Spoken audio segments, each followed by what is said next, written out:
The Queen's grief. The great halls of the alien palace were silent. The banners of victory that once hung with pride now seemed like faded cloth, whispering of days that would never return. The alien queen sat upon her high throne, her hands gripping the cold armrests, her eyes fixed on nothing. Her people whispered in fear, for their queen had not spoken with fire since the day her daughter was declared lost in battle. The queen's daughter had been the heart of the empire, brave, strong, and filled with the fire of youth. She had led her armies into the stars. But one fateful war had turned the skies red.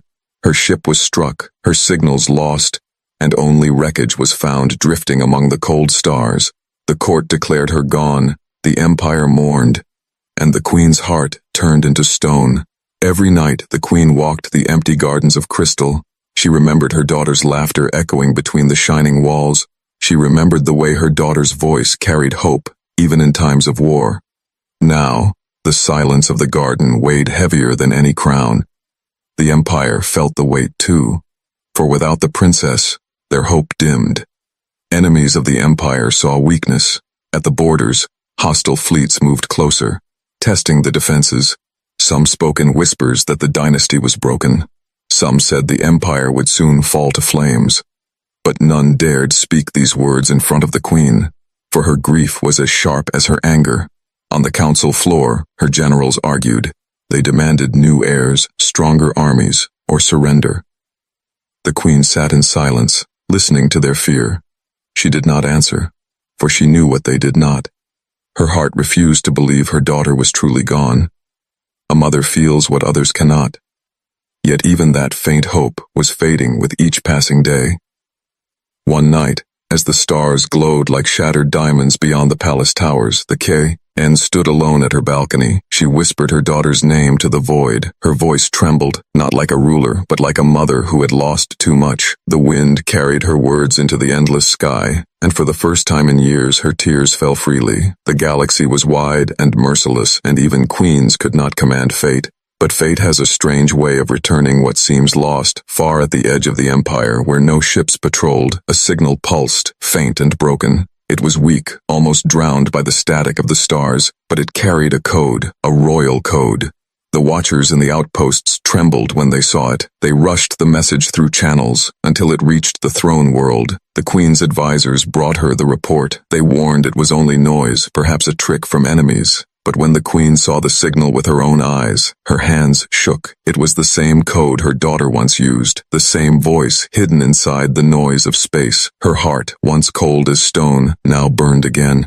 Could it be true? After all these years, her daughter was alive. The queen did not speak of it to the court. She kept the signal close, like a secret flame in her chest. But her nights changed. Her eyes now searched the stars not with grief, but with desperate hope. She dreamed of the day the palace gates would open and her daughter would walk through them. She dreamed of a reunion. Though fear whispered that it was only illusion, the empire continued its slow decline. Enemies moved like vultures. The queen's council begged for strength, but she gave no answer. Her thoughts belonged only to the signal. The possibility that her daughter lived haunted every moment. Her people began to notice the change. They saw a flicker of light in their queen's face, though she still wore the mask of steel. But deep within her, a storm was forming. If her daughter lived, the galaxy itself would tremble, for no one, not even the enemies at her gates, could understand the fury of a mother who had been forced to mourn too soon. And no one, not even the queen herself, could imagine what her daughter might bring back with her. For somewhere, across the vast emptiness of space, the lost princess was not alone. She was traveling with a companion unlike any the alien empire had ever known. A human. The arrival. The throne room was filled with whispers.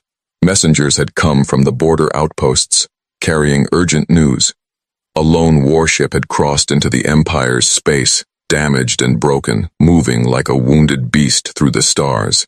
The guards had scanned its signal again and again, for it carried the impossible. The royal code of the missing princess. The queen rose from her throne for the first time in weeks. Her voice, though heavy with years of grief, carried power that silenced the court. "Bring the ship to the capital," she commanded. The generals hesitated, warning that it could be a trap, but none dared defy her. The Queen's eyes burned with something they had not seen in years: hope. The days passed like storms. Across the skies of the capital world, people looked upward. They saw the broken silhouette of the warship approaching, its hull scarred, engines sputtering. The Empire held its breath. Could it truly be her, the lost heir, returning from the darkness of war? When the ship landed upon the royal docks, silence swept through the crowd. The Queen herself walked forward, her guards at her side, her robes flowing like shadows of night. The ramp lowered with a deep hiss, smoke curled from the ship's wounds, sparks dancing across its broken metal. And then a figure stepped forward. It was her, the princess thought lost. Her armor was cracked, her face marked with scars, but her eyes still burned with life. The Queen's breath caught, her heart leaping in her chest. The court gasped as they saw her walk down the ramp, slow but strong. The Queen wanted to run to her daughter, but she held herself like a ruler. Her people must see their strength, not their weakness. But the princess was not alone. Beside her walked a figure no one expected. Tall, strange, and unlike any creature in the Empire, a human. His uniform was torn, his steps steady, his gaze sharp like a blade. The crowd drew back in fear, murmuring like waves crashing against stone. For never before had a human stood upon the royal docks, not as prey, not as prisoner, but as equal to their princess. The Queen's eyes locked upon the stranger. Who was this being who dared walk at her daughter's side? What bond had formed between them in the fires of battle? And why did her daughter's hand rest so easily upon his arm, as if they had fought together through life and death? The princess bowed before her mother. Her voice was steady, though her body trembled from exhaustion. "I have returned, my queen," she said. Her words carried through the silent court. "And I did not return alone." The Queen stepped forward, her hand reaching out. For a heartbeat she forgot the eyes of her people, the weight of her crown. She touched her daughter's face, felt the warmth of life where once there had only been grief. Tears burned her eyes, but she forced them back. Her voice was iron, though her heart was fire. "You live," she whispered. "Yes, mother," the princess answered, her eyes shining with pride. "And this human is the reason why." Shock rippled through the court like thunder. The Queen's advisors whispered furiously. A human saving the royal heir, standing at her side as if he belonged. It was impossible, unthinkable, dangerous. But it was truth, carried in the scars upon both their bodies. The Queen's gaze fell heavy upon the human. She studied him as she would study a weapon. He stood unflinching before her, his eyes steady, his breath calm. There was no fear in him, only quiet strength. He did not bow, yet he did not challenge. He simply stood, a silent guardian at her daughter's side. The Queen turned to her daughter. "What is his name?" she asked, though her voice carried suspicion. The princess shook her head softly. "He is not my servant, not my soldier, not my possession," she said. "He is my ally, my protector, my companion." Her words struck the court like fire. For the first time in history, an alien royal declared loyalty to a human. The Queen's lips pressed into a thin line. Her heart was torn between joy and unease. She had her daughter back, yet this return carried shadows she could not see clearly. The court demanded answers, the Empire demanded strength. But for that night, the Queen ordered silence. She led her daughter back into the palace, the human following close behind. In the great halls of the palace, the whispers grew. Some called the human a savior, others called him a threat. Some believed he carried power the Empire could not yet understand. The Queen, though filled with questions, felt one truth growing stronger with every passing moment. Her daughter had returned alive, but not unchanged, and the human was not a shadow beside her, but a flame that burned just as bright. The Empire had been given back its princess, but with her return came a mystery, and mysteries in the heart of a crumbling empire could change the fate of the galaxy. The human stranger. The palace was alive with whispers. Every corridor carried rumors about the human who walked beside the princess.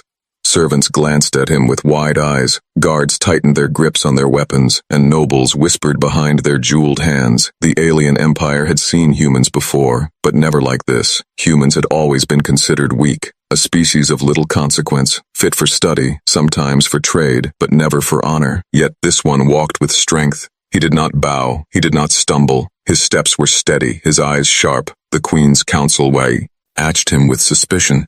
They demanded to know his purpose, his rank, his origin, but the princess gave them little. "He saved me," she said, "and that is all you need to know." The Queen, though grateful for her daughter's return, felt unease. This stranger stood in her halls under her protection, yet he answered to no one. He spoke little, but when he did, his words carried weight. Even the generals noticed it. It was as though he carried a strength greater than his size, a quiet power that made others listen, even when they didn't want to. At the council chamber, the debates grew heated. The empire was crumbling under the pressure of enemies pressing at their borders.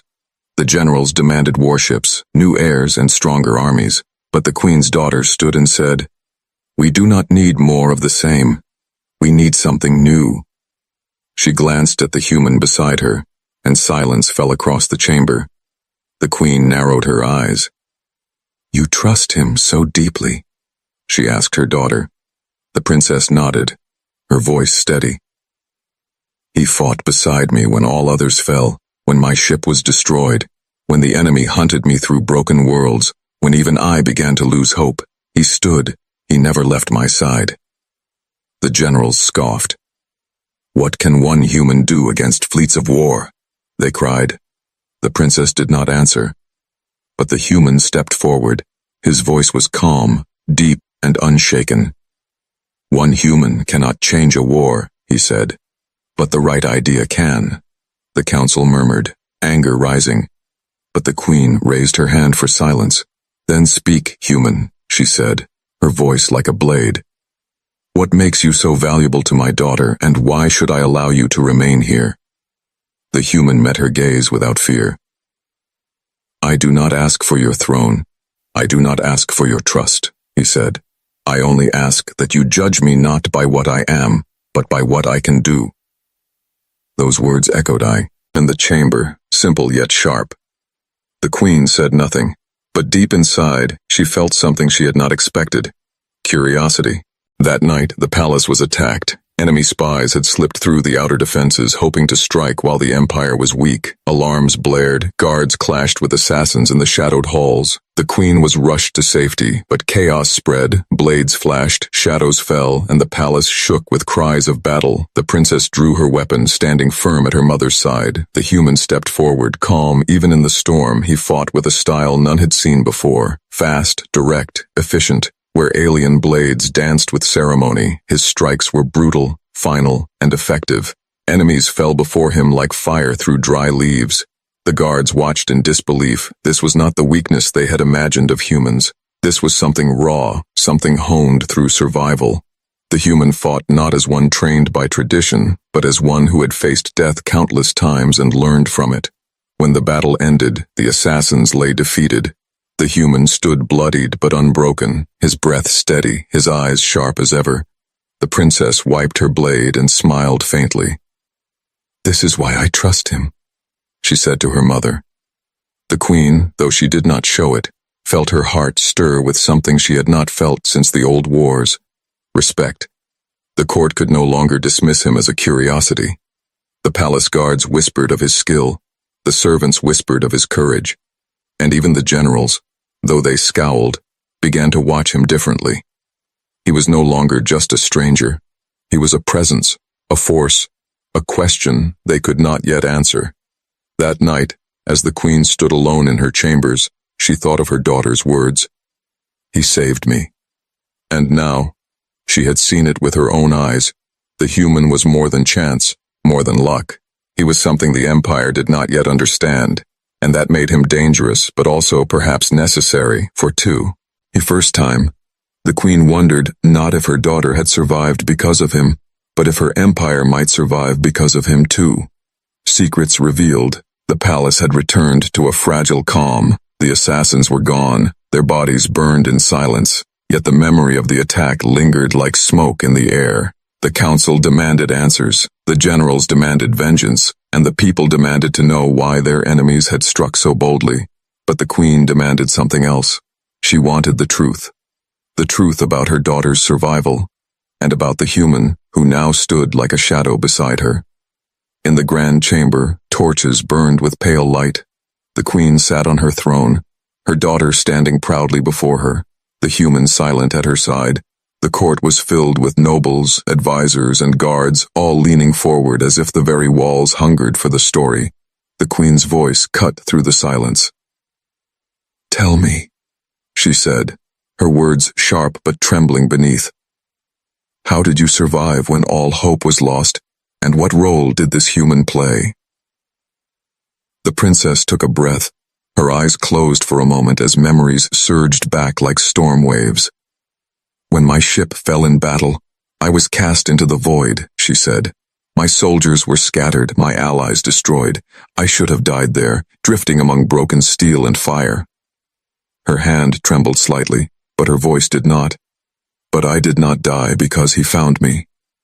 The court murmured, eyes turning toward the human. The queen's gaze did not waver. Her daughter continued, "He was not of our fleets, not of our empire, not of any power we knew. He found me in the ruins, pulled me from the wreckage, and when the enemy hunted me, he stood against them." The generals scoffed. "One man cannot fight an army," they said. The princess raised her chin, her voice sharp. "Yet he did. He fought not like us, not with the style of empires and honor, but with the fire of survival. He killed with speed, with precision, with a will that did not break." The human remained silent, his eyes scanning the chamber as if always preparing for danger. The princess stepped closer to her mother, her voice lowering. "He carried me through worlds that had fallen to ash. We hid among the ruins of dead cities. We crossed deserts of glass where no life could breathe. He gave me food when I had none, water when I thought I would wither. When I was wounded, he carried me on his back. When I lost hope, he reminded me of it." The queen's fingers curled tight around the arms of her throne. Her daughter's words painted pictures of a journey no royal had ever endured. It was not the tale of a princess guarded by fleets and armies. It was the tale of a survivor walking beside a human who had become more than just a stranger. But there was more. The princess's voice grew firmer, her eyes locked on the council. "You speak of humans as weak, but you do not know them. I have seen their fire, their will, their refusal to kneel before the void. They are not what we believed. They are something more." The chamber erupted with noise. Some shouted in anger, calling her words madness. Others whispered in awe, shaken by the idea of a species they had long dismissed. The queen raised her hand, and silence fell like a blade, her gaze fixed on her daughter, then on the human. Her voice was low, but heavy with meaning. "And what do you call him, daughter? What is he to you?" The princess did not hesitate. "He is my savior, my shield, my companion," she said, her voice unwavering. "Without him, I would not stand before you today. Without him, the royal line would have ended in the fire of battle." The queen's heart twisted. She had her daughter back, but she was no longer the same child she remembered. She was stronger, harder, shaped by survival and bonded to a human in ways the queen could not yet understand. The court watched as silence grew heavy once more. The queen leaned forward, her eyes narrowing. "If what you say is true, then he is more dangerous than any enemy, for he is proof that humans are not weak prey but something else, something that may one day rival even us." The human finally spoke, his voice steady. "I do not seek to rival you," he said. "I only seek to survive, and I will fight for those who stand beside me." His words were simple, yet they carried the weight of truth. The queen felt it, the court felt it, even the generals could not deny it. The stranger was not boasting, he was not threatening, he was simply stating what he was, a survivor, unbroken, unyielding. That night, when the chamber emptied and the whispers faded, the queen sat alone, her heart warred with itself. Her daughter was alive, but her fate was now tied to this human, and the queen knew well that bonds forged in the fire of survival were stronger than any chains of blood. The question now was not whether the human belonged in her halls, but whether he belonged in the future of her empire, the rising war. The empire's skies no longer felt safe. At the edges of the star maps, red lights burned brighter every day. Enemy fleets gathered in silence, like predators circling a wounded beast. The nobles felt the fear, the generals felt the pressure, and the people whispered that the empire's end was close. But the queen stood tall, though her heart trembled, for now she had her daughter back, and with her came the human whose presence unsettled every soul in the court. The council met in the great war chamber. Maps of the stars floated in the air, glowing with shifting light. The generals pointed to the gathering fleets, speaking of numbers, weapons, and doom. "We cannot hold the borders," one said. "Not without allies, not without more soldiers." Another slammed his fist. "We must retreat, protect only the capital." The queen's face hardened. "We do not retreat," she declared, her voice like thunder, but silence followed her words, for no one could deny the truth. The empire was weaker than ever. Without the princess, they had lost their symbol, and though she had returned, the scars of war still marked her. The empire was not ready for another great battle, and yet, the battle was coming. The princess stepped forward, her armor gleaming faintly under the warlight. "We cannot fight this war as we did before," she said. "Our enemies know our tactics, our formations, our every move." The generals growled, unwilling to admit failure. But then the human stepped into the light. He placed his hand upon the star map, shifting the glowing shapes of fleets and worlds. His voice was calm, sharp, and filled with certainty. "Then stop fighting like them," he said. The council turned on him with outrage. "What does a human know of Star Wars?" they shouted. "He is nothing, an outsider, a tool at best." But the queen raised her hand, silencing them, her eyes narrowed with interest. "Speak," she ordered. The human nodded, and his fingers traced patterns across the glowing stars. "Your fleets are heavy, slow, predictable. You fight with honor, with pride, but your enemies fight with hunger, with deception. They will break your lines, because they know exactly where you will stand." The generals sneered, but the queen leaned closer. "And you suggest something different?" she asked. The human's gaze swept across the map. "Strike where they do not. Expect, move where they believe you cannot. Use smaller ships, faster strikes, weapons in silence instead of drums of war. Turn every weakness into bait and every trap into fire." The court was divided. Some shouted in fury, calling it dishonor. Others murmured in awe, feeling the sharp edge of his words. The princess spoke then, her voice clear and steady. "I have seen his strategies. When we were hunted, it was not strength alone that saved us, but his mind. We turned ruins into shields, silence into cover, traps into survival. Without his ways, I would not be here." The queen's gaze swept over her court. Her daughter's voice carried truth, undeniable and sharp. Her generals hated it, but deep inside, even they knew their pride could not save them this time. The queen spoke at last, her voice cutting through the storm. "Prepare the fleets," she commanded, "but prepare them his way." Shock rippled across the chamber.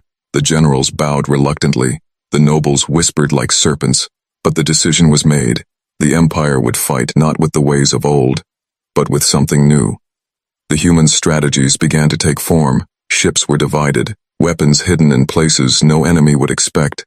Fleets moved like shadows instead of armies. The empire began to breathe differently. For the first time in years, there was not only fear in the air, but anticipation.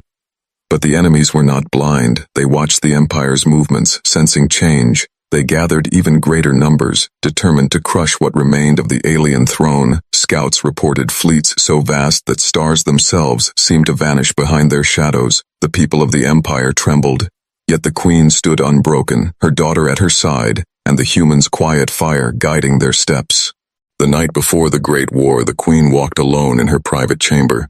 She thought of her daughter, once believed lost, now standing tall again. She thought of the human, a stranger who had become a shield in the heart of her empire, and she thought of the dawn to come, a dawn that might burn her world to ash. She closed her eyes and whispered to the stars, "If fate demands fire, let it come. But if fate has given me these two for a reason, let that reason be victory." Beyond the palace walls, the fleets prepared. Engines roared like storms, weapons glowed like suns. The empire was ready to rise or fall, and at the center of it all stood the human, a single figure from a world long dismissed, now holding the strategies that could either save the empire or bury it forever. Fire in the sky. The dawn of war arrived. From the palace towers, the queen watched the skies ignite. Her fleets rose like black wings, thousands of ships cutting across the void. The air shook with engines. The ground trembled with their power, and across the empire, every soul held their breath. The enemy was coming, larger and stronger than anything they had ever faced. The generals stood ready in the war chamber, their eyes fixed on the glowing star maps. The queen sat tall upon her throne of command, the princess by her side, the human standing silent yet sharp as a blade. The enemy fleets appeared on the horizon of space, a wave of steel and fire, blotting out stars as they advanced. Their numbers seemed endless, their formation like a storm, steady and crushing. The court whispered in fear, but the queen's voice rang clear. "Hold to the plan," she commanded. The first clash came swift. The Empire's outer ships darted forward, smaller and faster than before. They struck quick, vanishing into the void before the enemy could crush them. Explosions rippled across the black, bright like Sue's. Hence born and dying in seconds, the generals gasped, unused to such tactics. But the human stood calm, his eyes fixed on the unfolding storm. The enemy pressed harder. They unleashed volleys of fire, burning through the dark, tearing apart decoys and empty hulls. But each strike led them deeper into traps. Mines hidden among drifting wrecks exploded beneath their fleets. Weapons concealed on broken moons lit up with deadly fire. For the first time, the enemy hesitated. They realized the Empire was not fighting as before. It was fighting like something new. The princess led the charge from her warship. Her voice carried through the comms, strong and fierce. "Strike as shadows, vanish as ghosts, bleed them one by one," she ordered. Her crew obeyed without question, for she had walked through fire and returned, and her presence filled them with courage. Beside her, the human moved through the command deck, calm and steady. His mind saw the battlefield not as chaos, but as patterns, lines, and opportunities. "Now," he said, his voice quiet, yet absolute. The princess gave the order, and fleets hidden behind asteroids broke forward. They cut through the enemy's flank like blades through flesh. Ships exploded, fire consumed the dark, and the enemy formation cracked. For the first time in generations, the Empire struck fear into its enemies. But victory was not yet won. The enemy commander unleashed the heart of his fleet. Massive warships larger than cities, their weapons roared, tearing apart dozens of smaller ships in seconds. The chamber shook with cries as reports flooded in. Even the queen's face darkened, her knuckles tightening on the armrests of her command throne. The human stepped forward again, his voice cutting through the storm of fear. "Pull them closer," he said.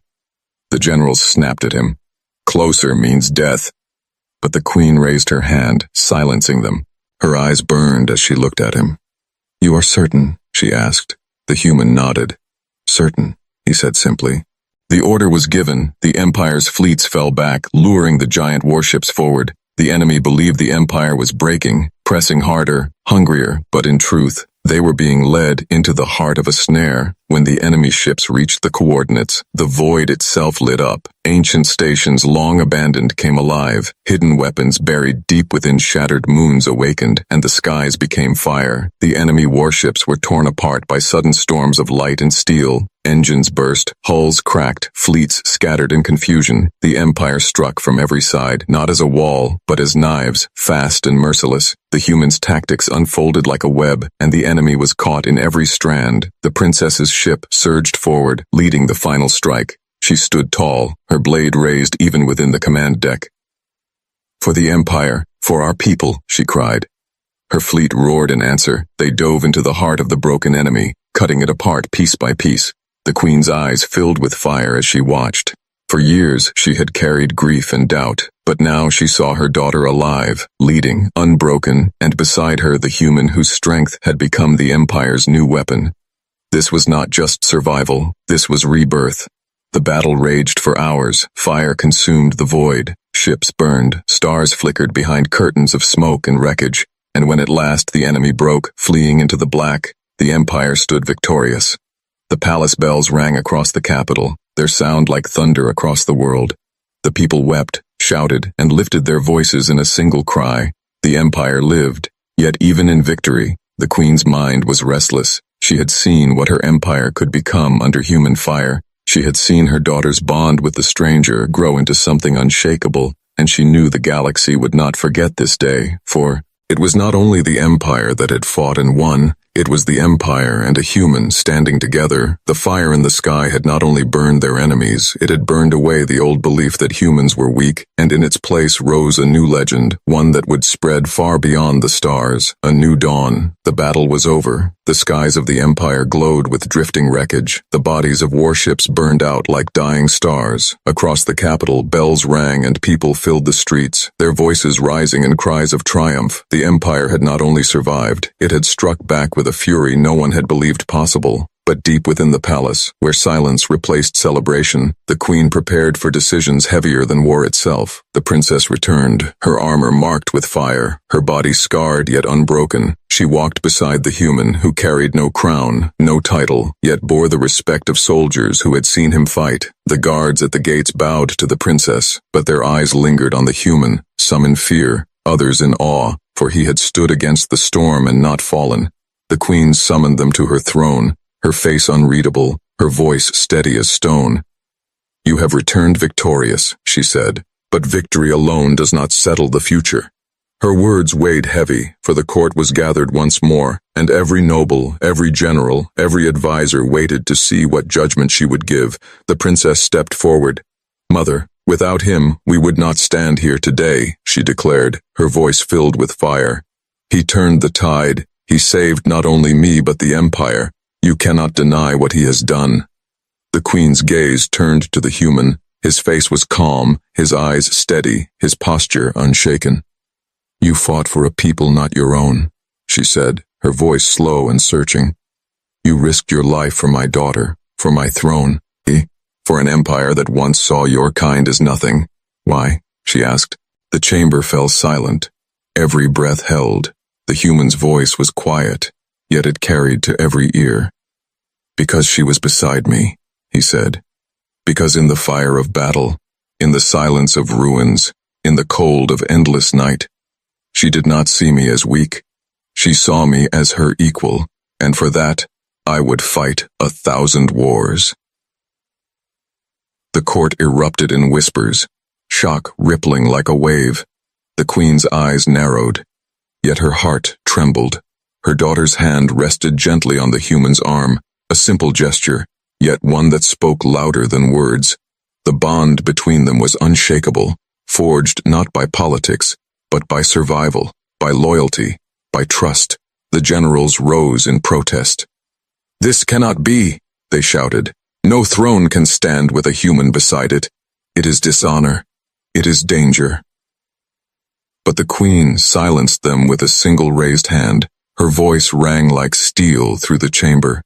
"Enough," she said. She stood from her throne, her robes flowing like shadows of the stars. She walked down the steps until she stood before her daughter and the human. Her eyes studied them, weighed them, measured not just their faces but their spirits. At last, her voice broke the silence. "The Empire does not live by walls of pride. It lives by fire, by strength, by survival. My daughter has returned from the jaws of death, and she has returned with him. That is no accident. That is fate." The chamber gasped, some in outrage, others in awe. The queen lifted her hand and placed it upon her daughter's shoulder, then upon the human's. "From this day forward," she declared, "he is no stranger, no outsider. He is protector of the crown, shield of the Empire. Let all who hear know this truth. The royal blood walks with a human at her side." The bells of the capital rang again, this time louder, deeper. The news spread through the streets, across the stars, carried by whispers and songs. The Ali, and queen had embraced the impossible. The princess had returned, not only alive but with a human bound to her fate, and the galaxy trembled at the thought. For enemies heard the tale and felt fear. If one human could turn the tide of war, what might humanity hold in the shadows of their worlds? Allies heard the tale and felt wonder. Perhaps humans were not weak. Perhaps they were the fire no one had seen rising, and the Empire itself felt pride once more. Their future was no longer only alien, it was something greater. That night, as the palace grew quiet and the stars glowed beyond its towers, the queen stood alone at her balcony. She looked into the endless dark, remembering the years of grief, the nights of silence, the tears she had hidden from her people. Her daughter was alive, stronger than before, and beside her was a human who had proven that legends are not born from blood alone, but from the choices we make when death is near. The queen whispered to the stars, "The dawn has come, and it is not mine alone." And for the first time in countless years, she felt not grief, not doubt, but hope. Hope that her empire might not only survive but rise. Hope that her daughter's bond with the human would burn brighter than any fleet. Hope that the galaxy would remember this day, the day the alien queen believed she had lost her daughter, only to see her return with a human at her side, and with them, a new age was born.